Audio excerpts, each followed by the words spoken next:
বর্তমান সময়ে Indian cinema দর্শকের কাছে ব্যাপক জনপ্রিয় হয়ে উঠেছে, বিশেষ করে অ্যাকশন, রোমান্টিক ও কমেডির কারণে।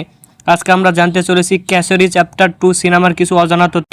এই সিনেমার বাজেট কত, রিলিজ হয়েছে কবে, পরিচালককে, সঙ্গীত পরিচালককে, এমনকি হিট হয়েছে নাকি ফ্লপ হয়েছে, সবই জানাবো এই ভিডিওতে। সুতরাং ভিডিওটি অবশ্যই শেষ পর্যন্ত দেখুন। প্রথমে আসি পরিচালকের কাছে। এটি পরিচালনা করেছেন করণ সিং ত্যাগী এবং মিউজিকে আছেন শাশ্বত সচদেব।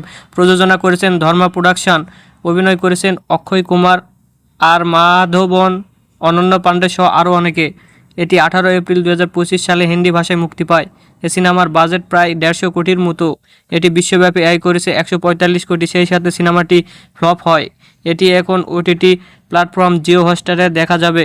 খুব সম্ভবত এই সিনেমার তৃতীয় পার্ট আসতে পারে। আপনাদের কি মনে হয় অবশ্যই কমেন্ট করে জানাবেন। আর ভিডিওটি ভালো লাগলে লাইক, শেয়ার, সাবস্ক্রাইব করতে ভুলবেন না।